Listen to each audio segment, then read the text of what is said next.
Hello friend, आज की इस वीडियो में हम लोग टोटल 30% करने वाले हैं जो कि रेलवे और एसएससी के एग्जाम्स के लिए काफ़ी ज़्यादा इंपॉर्टेंट है। ठीक है, तो उम्मीद है कि आपको इस वीडियो से मैक्सिमम फायदा मिलेगा और अपने एग्जाम में आप मैक्सिमम स्कोर कर पाएंगे। ठीक है, तो चलिए वीडियो को शुरू करते हैं। पहला प्रश्न की तरफ बढ़ते हैं। पहला प्रश्न है कि सिंधु घाटी सभ्यता के किस स्थल से नर्तकी की कांस्य मूर्ति, ठीक है, ब्रॉन्ज डांसिंग गर्ल प्राप्त हुई थी। ठीक, ये सवाल पूछा गया है। देखिए, सिंधु घाटी की सभ्यता में जब खुदाई हो रही थी तो एक कांसे की मूर्ति मिली है, ठीक है, जो कि एक डांसर की है, एक डांसिंग गर्ल की है। पूछा जा रहा है कि ये मूर्ति सिंधु घाटी सभ्यता के किस स्थल से प्राप्त हुई, किस जगह से प्राप्त हुई है। ठीक है, ये सवाल है। आपको बता दूं, इसका सही जवाब जो होगा वो होगा ऑप्शन नंबर 2 यानी कि मोहनजोदड़ो। ठीक है, यहां पर क्या मिला है, मोहनजोदड़ो में नर्तकी की कांस्य मूर्ति मिली है और ये एग्जाम में बार बार पूछा गया प्रश्न है। ठीक है, इसलिए काफी ज्यादा इंपॉर्टेंट है। ठीक है, यहां पर याद रखिएगा, लोथल के बारे में याद रखिएगा, ये एक बंदरगाह था। ठीक है, यानी कि डॉकयार्ड था। ओके, कालीबंगा से कृषि की भूमि मिली है। ठीक है, साथ ही साथ यहां पर मिला है क्या, अग्नि कुंड मिला है। ठीक है, जो शायद यज्ञ वगैरह के लिए यूज होता हो। ठीक है, इन दो चीजों को भी आप याद रखिएगा साथ ही साथ, क्योंकि ये भी एग्जाम में पूछे जा सकते हैं। ओके, आगे बढ़ते हैं। अगला सवाल है, अशोक के शिलालेखों को सर्वप्रथम किसने पढ़ा था। तो याद रखना है आपको, अशोक के जो शिलालेख थे ये किस भाषा में थे। तो याद रखिएगा, ब्राह्मी लिपि में थे। ब्राह्मी लिपि में थे, सॉरी लिपि बोला गया है। तो देखिए, लिपि जो कौन सी थी, ब्राह्मी लिपि थी। और इसे पढ़ा था जेम्स प्रिंसपे ने 1837 में। ठीक है, इसे मौर्य जो इतिहास है उसको जानने में मदद मिलती है। ओके, एलेक्जेंडर कनिंघम, इसके बारे में याद रखिएगा, ये बहुत बार पूछा गया है। ये भारतीय पुरातत्व के जनक कहा जाता है इन्हें। ओके, इसको भी आपको ध्यान में रखना है एकदम, ये भी जो है काफी ज्यादा इंपॉर्टेंट हो जाता है। ठीक है, मैक्स मूलर ये वेद का अध्ययन करते थे। ठीक है, ये भी एग्जाम में पूछा गया प्रश्न है। ओके, और ये तो बहुत ज्यादा इंपॉर्टेंट हो जाता है और ये प्रश्न भी काफी ज्यादा इंपॉर्टेंट हो जाता है। ठीक है, लिपि के बारे में ध्यान रखिएगा, लिपि भी कभी कभी एग्जाम में आ सकता है। आगे बढ़ते हैं। अगला है, विक्रमादित्य की उपाधि किस गुप्त शासक ने धारण की थी। तो याद रखिएगा, विक्रमादित्य जो है ये एक उपाधि था, नाम नहीं था, और इसे धारण किया था चंद्रगुप्त द्वितीय ने, यानी चंद्रगुप्त सेकंड ने। ठीक है, समुद्रगुप्त इन्हें कहा जाता था भारत का नेपोलियन। ठीक है, ये एग्जाम में बार बार पूछा गया प्रश्न है, भारत का नेपोलियन किसे कहा जाता है, तो वो है समुद्रगुप्त। ओके, चंद्रगुप्त प्रथम, इन्होंने गुप्त साम्राज्य की नींव रखी। ठीक है, यह भी एग्जाम में पूछा गया प्रश्न है। ठीक है, कुमारगुप्त के बारे में याद रखिएगा, इन्होंने नालंदा विश्वविद्यालय की स्थापना की।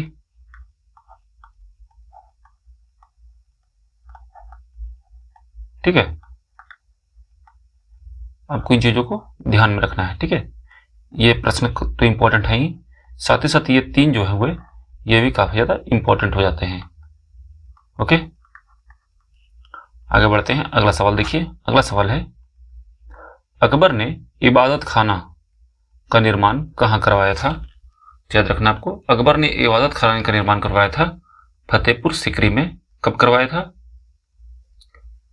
1575 में। ठीक है,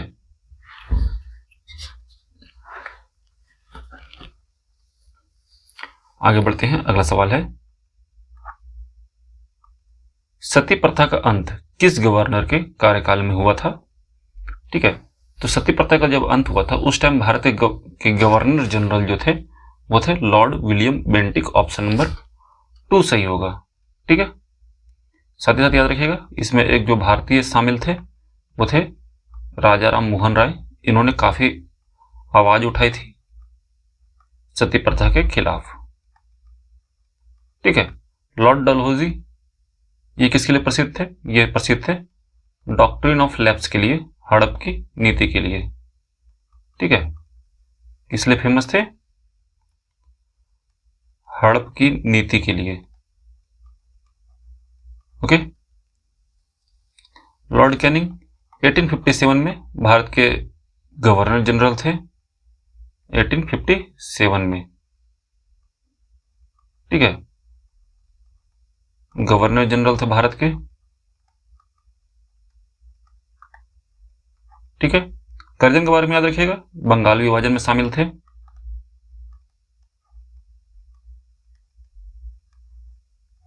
बंगाल विभाजन के टाइम में भारत के गवर्नर जनरल लॉर्ड करजन थे। ठीक है। ये सब जो प्रश्न है अलग से जो बताया गया है ये काफी ज्यादा इंपॉर्टेंट हो जाता है आपके लिए। ठीक है। क्योंकि इनसे प्रश्न भी एग्जाम में कभी कभी पूछ देते हैं और साथ ही ये प्रश्न तो इंपॉर्टेंट है ही। आगे बढ़ते हैं। अगला सवाल है भारतीय संविधान के किस अनुच्छेद को डॉक्टर बी.आर. अम्बेडकर ने संविधान की हृदय और आत्मा कहा था? ठीक है। तो याद रखिएगा भारतीय संविधान का जो अनुच्छेद संख्या 32 है इसे भारतीय संविधान का हृदय और आत्मा कहा गया है। ठीक है। कौन सा अनुच्छेद है? अनुच्छेद नंबर 32। ऑप्शन नंबर 4 सही होगा। ठीक है। अनुच्छेद 14 के बारे में बात कर ले। ठीक है। तो यह है समानता का अधिकार। 19 ये स्वतंत्रता की बात करता है। ठीक है। ये भी काफी ज्यादा इंपॉर्टेंट है। और 21 जो है जीवन और व्यक्तिगत स्वतंत्रता की बात करता है। ये भी तीनों काफी ज्यादा इंपॉर्टेंट है और ये क्वेश्चन तो इंपॉर्टेंट है ही। ठीक है। ये बहुत और पूछा गया प्रश्न है, संविधान के हृदय और आत्मा किस अनुच्छेद को कहा गया है? आगे बढ़ते हैं। अगला सवाल है राज्यसभा का कार्यकाल क्या है? तो राज्यसभा एक अस्थायी सदन होता है और लोकसभा का कार्यकाल 5 साल का होता है। इसके सदस्य जो होते हैं वो 6 साल के लिए चुने जाते हैं। ठीक है। और 1/3 सदस्य, ठीक है, 2 साल में सेवानिवृत्त हो जाते हैं। ओके। आगे बढ़ते हैं। अगला सवाल देखिए भारत में सूर्यास्त सबसे बाद में किस राज्य में होता है? तो याद रखना है आपको जो सूर्यास्त यानी कि सनसेट की बात हो रही है ये सबसे लास्ट होता है गुजरात में। Option number 3। ठीक है। आंध्र प्रदेश में सबसे पहले सूर्योदय होता है। ठीक है। सबसे पहले सूर्योदय कहां होता है? अरुणाचल प्रदेश में। ठीक है। आगे बढ़ते हैं। अगला सवाल है लोकटक झील किस राज्य में स्थित है? तो लोकटक झील के बारे में याद रखिएगा ये है कहां? मणिपुर में। ठीक है। यहां पर एक फेमस चीज है नेशनल पार्क। ठीक है। इसका नाम है केबुल लामजाओ पार्क। ठीक है। नेशनल पार्क स्थित है यहां पर जो कि एकमात्र तैरता हुआ उद्यान है। ठीक है। आगे बढ़ते हैं। अगला है सूर्य की ऊर्जा का मुख्य स्रोत क्या है? तो याद रखना है ये क्या है? सूर्य की ऊर्जा का मुख्य स्रोत यह है नाभिकीय संलयन। ऑप्शन नंबर 2 सही होगा। ठीक है। नाभिकीय विखंडन किसमें होता है? ये होता है परमाणु बम में। ठीक है। ध्यान रखना इस चीज को। अभी आपको दहन क्रिया ये रासायनिक अभिक्रिया है। ओके। ठीक है। इसका सही जवाब कौन सा होगा? ऑप्शन नंबर 2 नाभिकीय संलयन। ये क्वेश्चन एग्जाम के लिए काफी ज्यादा इंपॉर्टेंट है। आगे बढ़ते हैं। अगला सवाल है विद्युत बल्ब का फिलामेंट किस धातु का बना होता है? तो याद रखना आपको ये बना होता है टंगस्टन का। टंगस्टन गलनांक उच्च होता है। ठीक है। गलनांक कितना होता है? उच्च होता है और ये लगभग कितने के बराबर होता है, 3422 डिग्री सेंटीग्रेड। इसलिए इसका उपयोग करते हैं हम लोग बल्ब में फिलामेंट बनाने के लिए। ठीक है, नाइक्रोम इसका उपयोग करते हैं हीटर में। ठीक है, आगे बढ़ते हैं। अगला सवाल है, सिरका यानी कि विनेगर में कौन सा अम्ल पाया जाता है? तो क्या देखिएगा, सिरका में कौन सा अम्ल होता है? ये होता है एसिटिक एसिड। ऑप्शन नंबर 3 सही होगा। ठीक है, साइट्रिक अम्ल ये नींबू में होता है या किसी खट्टे फलों में होता है, साइट्रिक अम्ल। लैक्टिक अम्ल ये दूध में होता है या दही कह लीजिए, दही ज्यादा बेटर रहेगा, दही में होता है। टार्ट्रिक अम्ल इमली में होता है। ठीक है, यह प्रश्न भी आपसे पूछे जा सकते हैं एग्जाम में। आगे बढ़ते हैं। अगला है, मानव शरीर में इंसुलिन का स्राव कहां से होता है? तो याद रखना आपको, इंसुलिन के बारे में बोला गया है। इंसुलिन का स्राव होता है अग्नाशय से। ऑप्शन नंबर 2 सही होगा। ठीक है, इसका काम क्या है? शर्करा की मात्रा को नियंत्रित करना, यानी कि चीनी को नियंत्रित करना। ठीक है, प्लीहा का काम क्या है? रक्त का शुद्धिकरण। ठीक है, रक्त का शुद्धिकरण कौन सा अंग करता है? प्लीहा करती है। ठीक है, पित्ताशय पित्त रस का संग्रह करता है। यह भी एग्जाम में पूछ सकता है।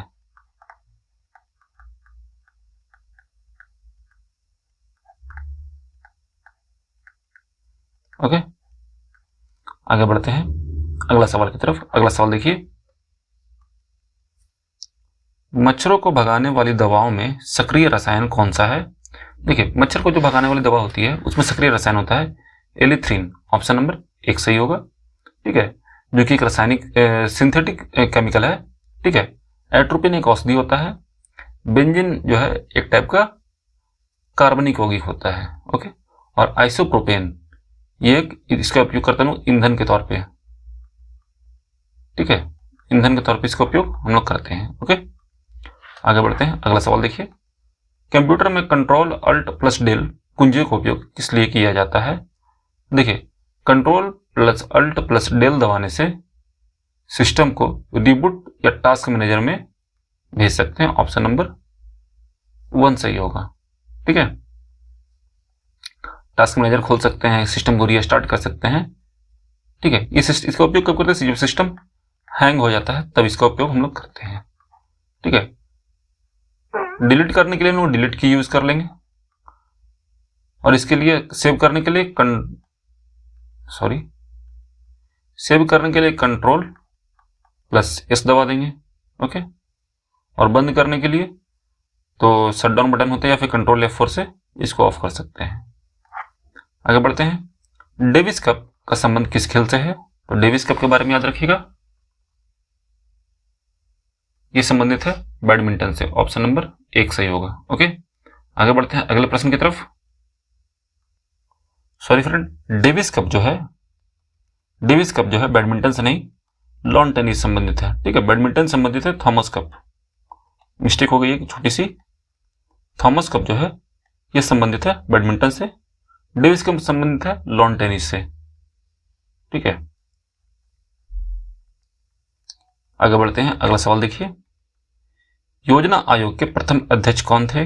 ठीक है, योजना आयोग के जो प्रथम अध्यक्ष होते हैं वो भारत के पीएम होते हैं। कौन होते हैं? भारत के प्रधानमंत्री होते हैं, और ये थे जवाहरलाल नेहरू। का कि ये पहले प्रधानमंत्री कौन थे? जवाहरलाल नेहरू ही थे। आगे बढ़ते हैं। अगला सवाल है, भारतीय रेलवे का व्हील एंड एक्सल प्लांट कहाँ स्थित है? ये रेलवे के एग्जाम में पूछे जाने वाले प्रश्न है।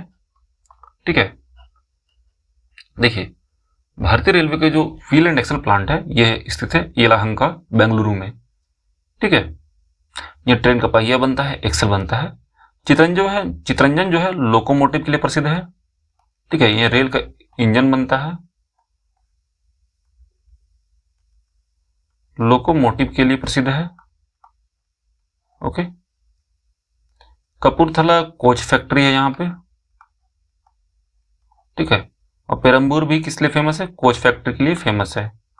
ओके, आगे बढ़ते हैं। अगला सवाल देखिए, किस विटामिन की कमी से बेरी बेरी रोग होता है? तो याद रखना आपको, बेरी रोग होता है विटामिन B1 की कमी से, या विटामिन बी रहे तो बी, या B1 रहे तो B1। ठीक है, कभी कभी खाली B1 B2 B3 दे देता है, तो वहां पर आपको B1 काम आएगा, नहीं तो विटामिन B भी सही ऑप्शन होगा। ठीक है, इसका नाम क्या होता है, रासायनिक नाम याद रखिए, इसका रासायनिक नाम होता है थायमिन। ठीक है, विटामिन है, इसी कमी से होगा रतौंधी। ओके, विटामिन C इसी कमी से होगा स्कर्वी, और विटामिन D इसी कमी से होगा रिकेट्स। ठीक है, ये एग्जाम में पूछे जा सकने वाले प्रश्न हैं। ठीक है, ये इसका रासायनिक नाम है, ध्यान रखना आपको, थायमिन। अगला है, संसदीय प्रणाली में शून्यकाल 0 आवर्स किसकी देन है, किस संविधान से लिया गया है। देखिए, जो शून्यकाल है इसे हम लोग कहीं से कॉपी नहीं किए हैं, ये भारत का अपना है, ऑप्शन नंबर 1 सही होगा। ठीक है, आगे बढ़ते हैं। अगला है, वायुमंडल में ओजोन छिद्र का मुख्य कारण क्या है, तो यह है क्लोरोफ्लोरोकार्बन, ऑप्शन नंबर 2 सही होगा। ठीक है, ये कहां से निकलते थे, ये फ्रिज और एसी में इसका यूज होता था, वहां से ये निकलते थे। अब इसका यूज जो है कब हो गया, इसकी जगह पे हम लोग पेंटेन यूज करते हैं। ठीक है, SO2 जो है ये अम्लीय वर्षा कराती है। ठीक है, अम्लीय वर्षा कराती है, जिससे कि बिल्डिंग्स और मॉन्यूमेंट्स जो है खराब होते हैं। मीथेन जो है एक ग्रीन हाउस गैस है। CO2 भी एक ग्रीन हाउस गैस ही है। ओके, आगे बढ़ते हैं। अगला सवाल देखिए, पीली क्रांति का संबंध किससे है, तो पीली क्रांति जो है, पीली क्रांति में जो जोर दिया गया है खास करके, उसका जोर दिया गया है तिलहन पे। ठीक है, यानी जिसे तेल निकालते हैं उस पे जोर दिया गया है, जिसको बोलते हैं तिलहन। ठीक है, ऑयल सीड्स की बात कर रहे हैं हम लोग। ठीक है, ऑयल सीड्स की बात कर रहे हैं, तिलहन की बात कर रहे हैं। ठीक है, आपको और यहां पे क्या ध्यान देना है, जो हरित क्रांति थी, हरित क्रांति ये गेहूं चावल के लिए है, गेहूं चावल के लिए है। ठीक है, श्वेत क्रांति यह है दूध के लिए। ठीक है, नीली क्रांति, नीली क्रांति है, यह है मछली का उत्पादन बढ़ाने के लिए। ठीक है, ये भी प्रश्न जो है एग्जाम में आपके पूछे जा सकते हैं। ठीक है, और एग्जाम के लिए काफी ज्यादा इंपॉर्टेंट है। ओके, आगे बढ़ते हैं। अगला सवाल देखिए, विश्व व्यापार संगठन WTO, वर्ल्ड ट्रेड ऑर्गेनाइजेशन का मुख्यालय कहाँ है, तो याद रखिएगा इसका मुख्यालय है जेनेवा में, ऑप्शन नंबर 3 सही होगा। ठीक है, इसकी स्थापना कब हुई थी पूछ दे तो 1995 याद रखना है। न्यूयॉर्क में UN का मुख्यालय है। ठीक है, पेरिस में यूनेस्को का मुख्यालय है। ठीक है, और वियना में IAEA, ठीक है, जो कि एटॉमिक बॉम्ब के ऊपर है, इसका है। ठीक है, परमाणु ऊर्जा के ऊपर है।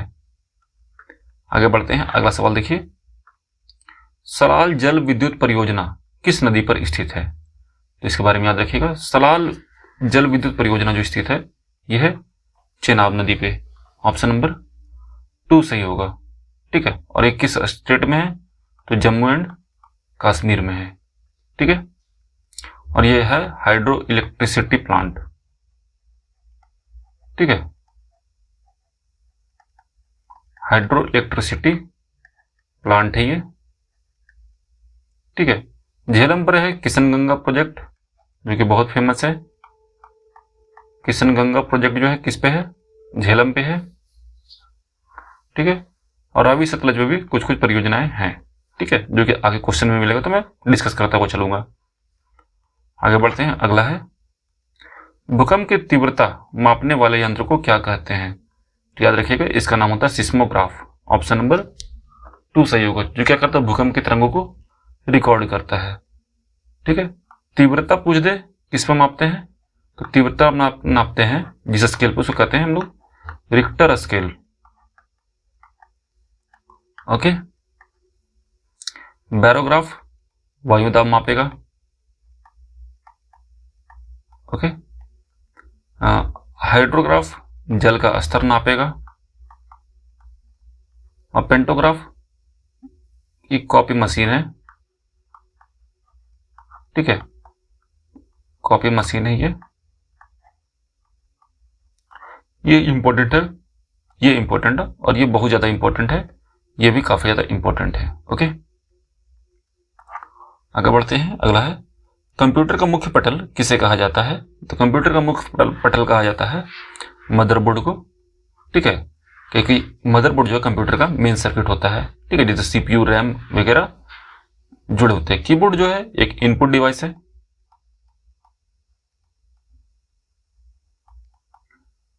ठीक है। मॉनिटर आउटपुट डिवाइस है।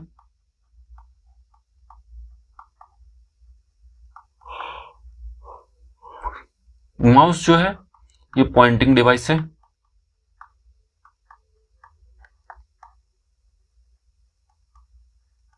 ओके, आगे बढ़ते हैं। अगला सवाल है जहांगीर के दरबार में पक्षियों का प्रसिद्ध चित्रकार कौन था?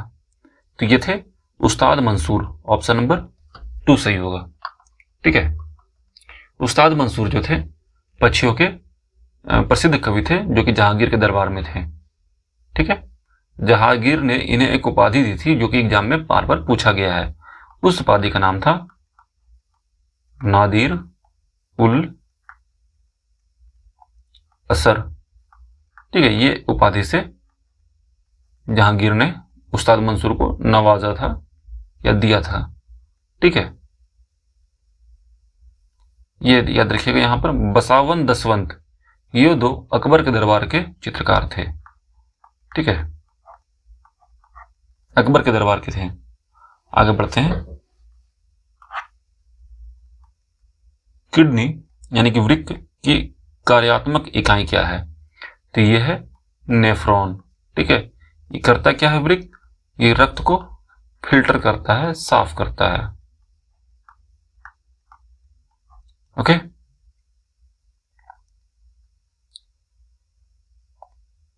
एल्वियोली कहां होता है? ये फेफड़ा में होता है, जो कि गैस का विनिमय करता है।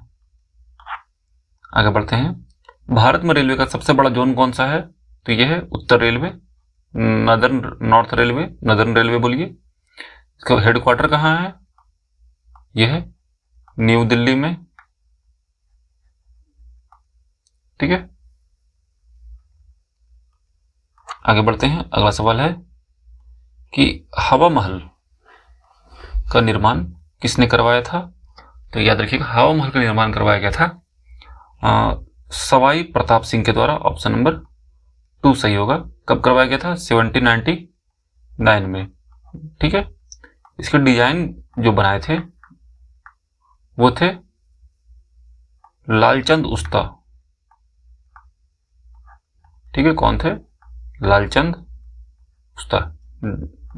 डिजाइनर बोल लीजिए कौन थे? लालचंद उस्ता, ठीक है।